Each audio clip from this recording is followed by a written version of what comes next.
अब मैं आपको हनुमान जी के श्लोक का वर्णन बताऊंगा। अतुलित बल धामम, हनुमान जी कैसे हैं? अतुलित बल के। जो हट्टा कट्टा होगा वो बुद्धि में मोटा होता, अर्थात उसकी बुद्धि कमजोर होगी।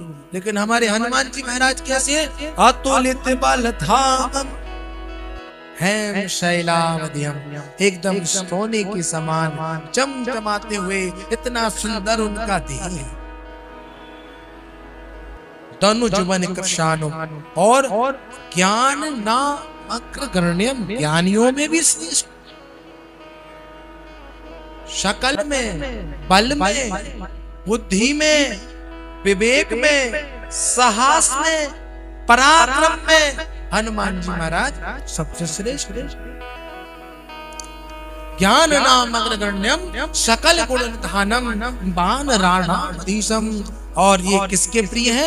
रघुपति प्रिय भक्तम बात जातम नमामि।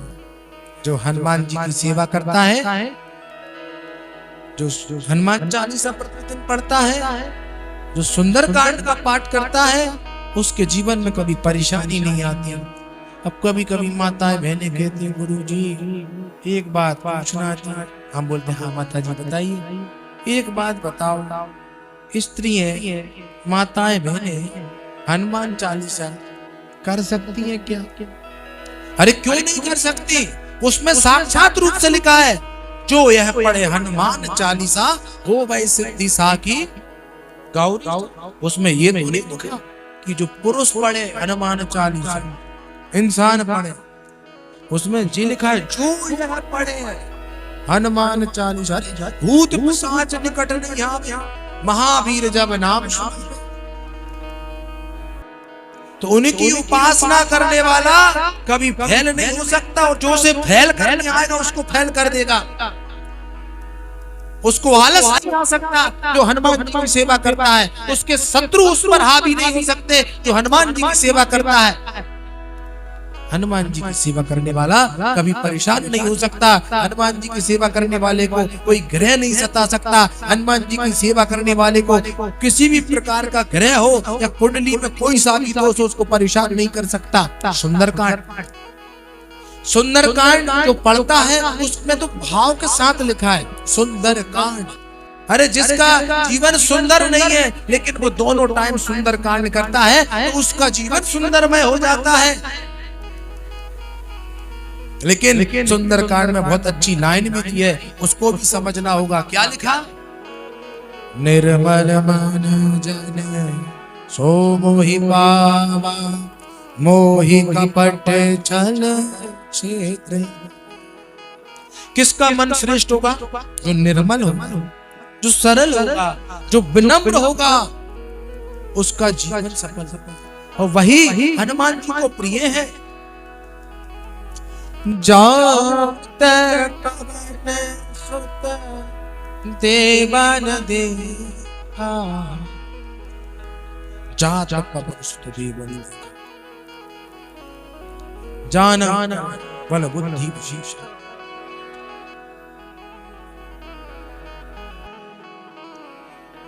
बुद्धि में श्रेष्ठ है। बस इतनी सी बात कहूंगा, हनुमान जी की सेवा दिल से करते।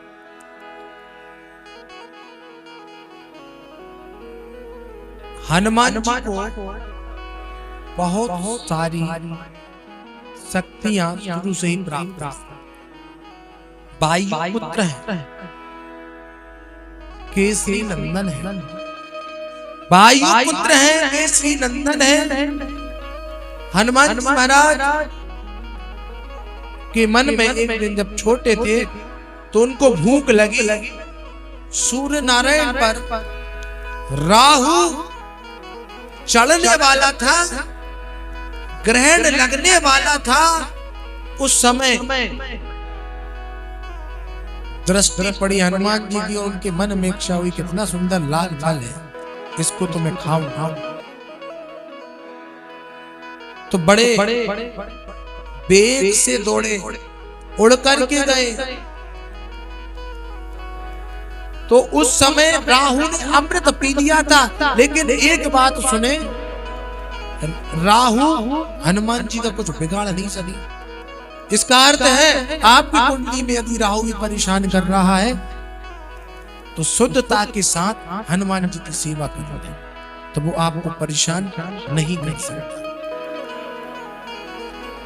दूर हो गए हनुमान जी को देख करके, कितनी वेग के साथ ही आए हैं और तुरंत फल समझ करके सूर्य के पास खड़े होना कितना कठिन होता है। ज्वाला ही ज्वाला का सामना करना पड़ता है सूर्य नारायण के पास, जो भी देवी देवता जाए, लेकिन हनुमान जी महाराज तो चले गए और फल जैसा समझ करके उनको मुख में रख लिया। मुख में रख लिया तो राहु ने शिकायत देवताओं से कर दी। देवताओं ने जो श्रेष्ठ थे इंद्र को पता पड़ा, इंद्र को गुस्सा आ गया, हरि कौन बानर है जिसने प्रकृति का नियम और जिसने आकाश का सूर्य का ये नियम ही भंग कर दिया।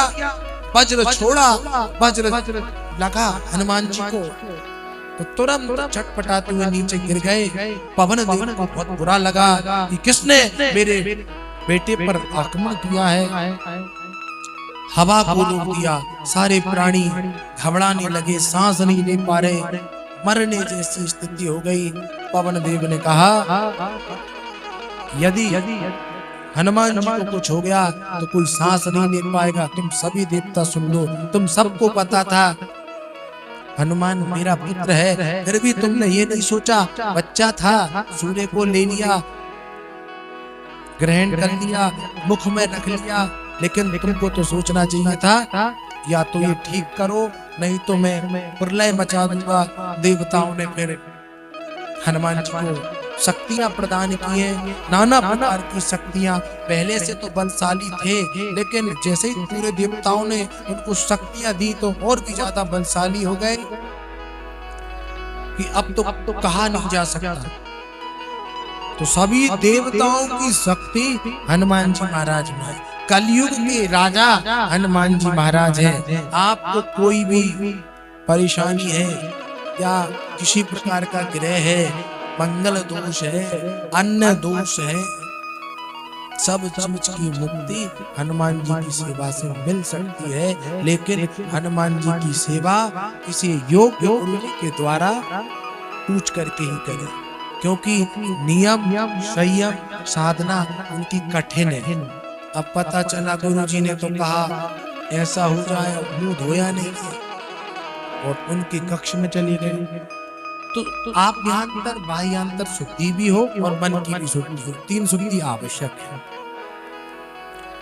नियम जो बताए गए हैं शुद्धि के साथ हनुमान जी की सेवा करना चाहिए।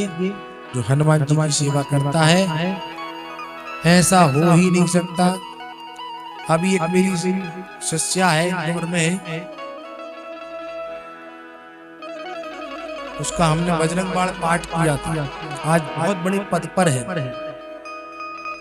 मतलब उसे तो सरकार की तरफ से फोर्स दी गई है, मतलब पुलिस वाले और अन्य लोग। तो मैंने कहा बेटा तू क्या बनना चाहता है? बोले गुरुजी मेरी इच्छा ये है, मैं इस फील्ड में जाना चाहती हूँ। तो मैंने कहा तुमको तपस्या करना पड़ेगी। अरे गुरुजी पढ़ाई में इतना समय चला जाता है, आप कह रहे हो तपस्या करने की। मैंने कहा तपस्या वो करना पड़ेगी, उस अध्ययन को घोर के पी जाओ जिस सब्जेक्ट की तुम्हारी परीक्षा है, और भगवान से ये बोलना भगवान आज मैं गुरुजी के साथ आपके मंत्र को लेकर के जा रही हूँ, तब मैं योग्य बनूंगी, आपकी कृपा से उसको करूंगा। तो उसने ऐसी तपस्या की उस शास्त्र को, अर्थात जो बनना चाहती बड़ी लगन के साथ मेहनत के साथ उस चीज में पढ़ाई की, आज बहुत बड़े पद पर है। अब वो विशेष रूप से कुछ कराती भी है जो उसने बोला है। और कुछ थोड़े बहुत मैंने हनुमान जी के उसको नियम बताए थे, तो वो उसकी आज भी चल रहे हैं। भगवान की सेवा करने से फल प्राप्त होता है।